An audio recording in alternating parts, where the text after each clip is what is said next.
G'day, and today I'm pleased to welcome you to my response to the This Old Tony's Butt Clamp Challenge.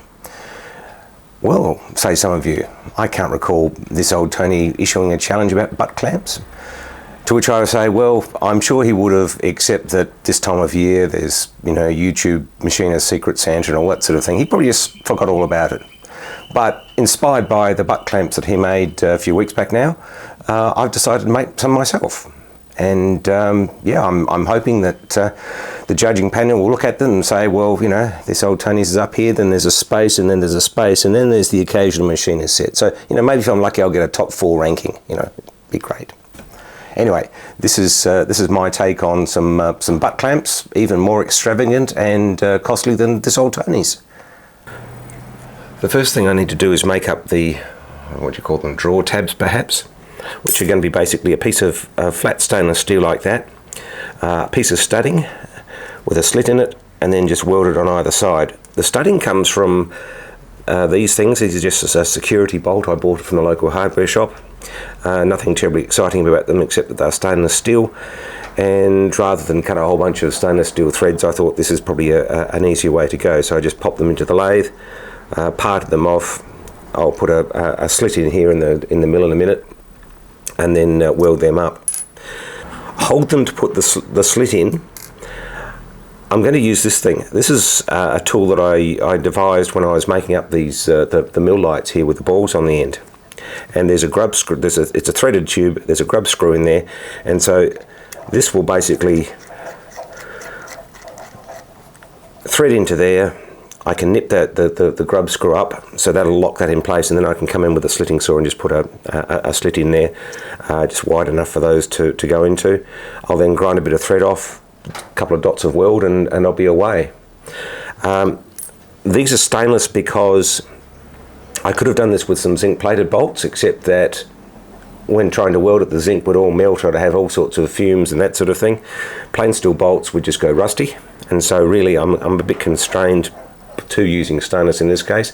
Don't mind, it's probably quite a reasonable choice, but that's one of the things to think about with these sorts of things, particularly with a weld fixture.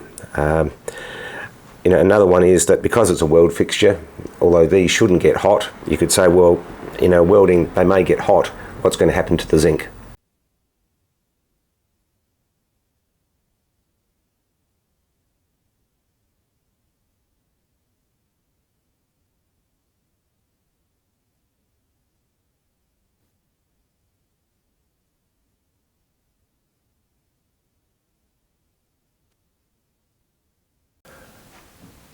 I've got a collection of bits and pieces here.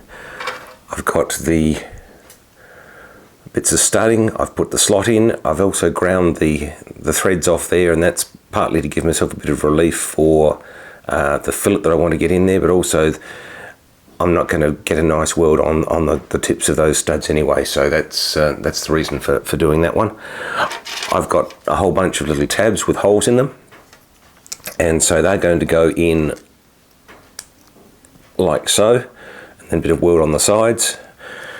And I've also got a whole bunch of these things here, and these are the little these are the little bits that go in the end there and pull up against the sheet. Tony had these as square, and I think that's because the set that he looked at that was available commercially was square, but in reality there's no reason they can't be round, and round makes it a lot easier to make, so I'm going round. Now, to hold all this together is going to require about 14 hands. I haven't got 14 hands. So what I've done, and you can see I've had a couple of goes at doing this, is I've made up a little wooden holding fixture. And that sits in there like so. I've got a piece of the studding sits on there. I'm going to clamp that on with a clamp here, and that's also going to get my earth continuity. All I'm doing here is putting a little bit of a tack in there just to hold everything in place. I don't want to go overboard and weld everywhere, because I'm just like to burn my block of wood up. I make little wooden jigs up like this for welding things, and invariably at the end of it they're a lump of charred timber, but it's one of the quickest and easiest ways I can think of to actually just be able to position things. So that's just a couple of those pins that I'm using to hold the stud. Another one just to keep the back end of the tab up in the right spot.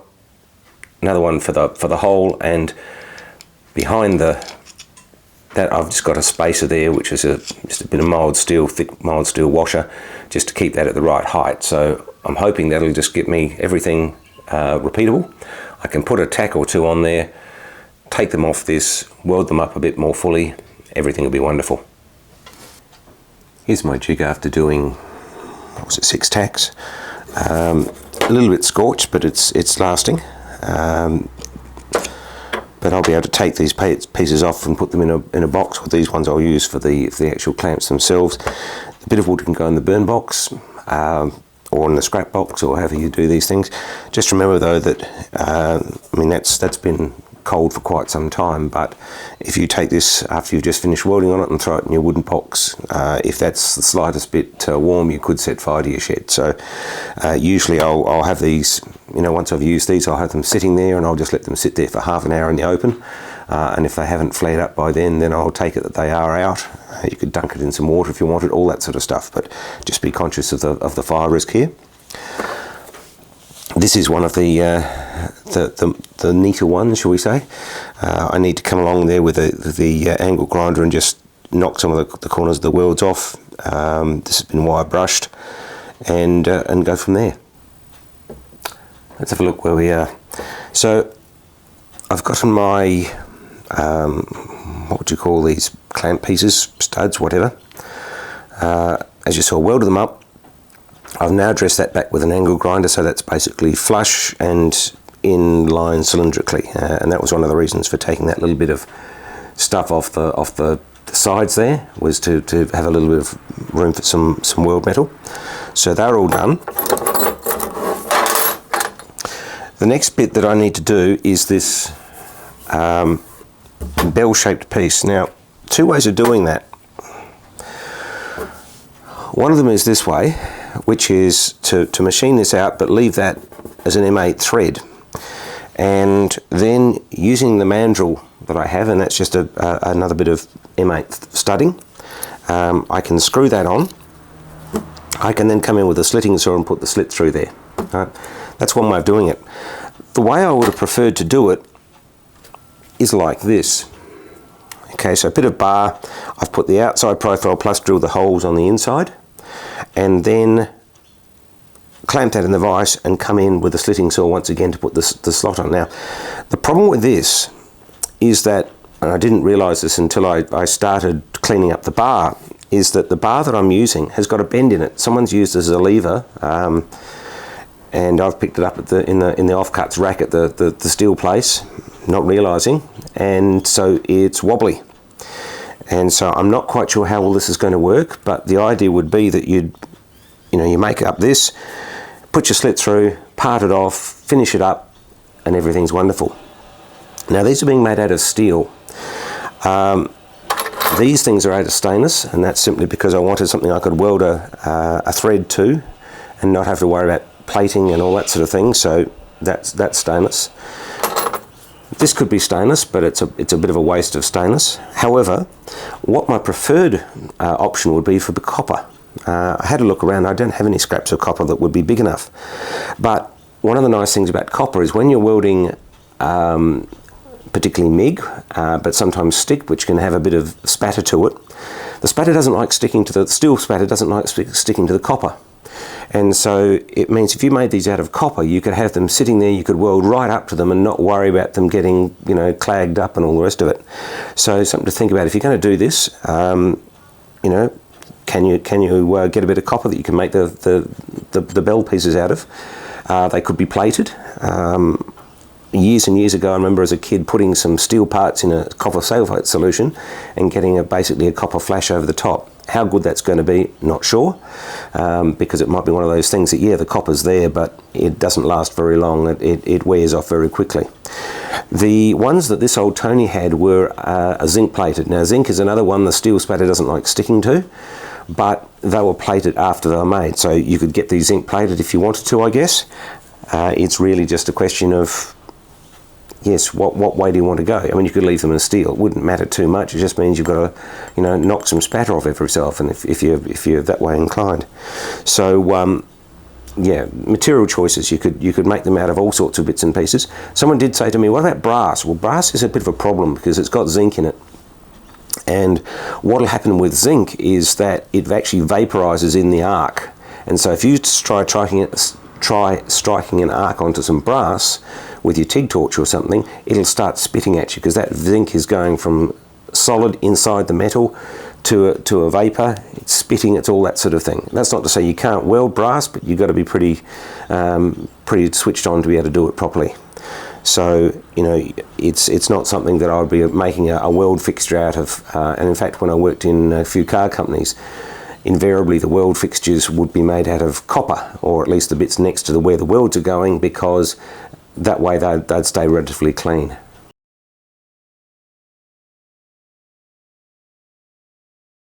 This is one of the two parts that I parted off the end of the bar stock, and that's fine. It now needs a bit of cleaning up. Now, some of you might have seen the lip here and thought, oh, how's he going to hold that? Well, that's a little bit of aluminium tube, diameter 20, 16 ID, and so that just pops over the top of that. It's got a split in there to help that. There you go. I'm just going to clamp that in my chuck here, one of the reasons for using the 3-jaw, where I can see what's happening and all that sort of thing. And then I can come in and just sort of clean off that nib and put the chamfer on the edge there, and then I'll be set. That'll be that part done. I've got another one there, and then I've got another 2, 3 to make out of this bit of bar. And then I'm pretty much done. What do these things look like in their final form? Well, these are basically the bits. They're just a little bit of rod, 5/16, even though it's an 8mm hole. These you saw me make up a bit of 8mm studding with a little bit of 1.2, I think it is, sheet metal there. The interesting thing about that is that the thicker you make that metal, the wider it's going to spread the sheet. So if you're butt welding some thin sheet together, you probably want something like a 1mm or 1.2. If you're trying to do some sort of 2mm, you might want that a little bit thicker. So, if you're going to make these things up and use them a lot, you might even have a couple of different sets of clamping, whatchamacallits. That's just a wing nut. And that's purely for simplicity's purposes. But when I think about using one of these things in a set of TIG gloves, they're not the easiest thing to use, and so I may make up a knurled knob, I think, at some stage, if I start using these a lot, because that might just make things a little bit easier. And then there's this bit, the outer sleeve. It's basically a stepped tube that the clamp rod slides in. Nut goes on the back.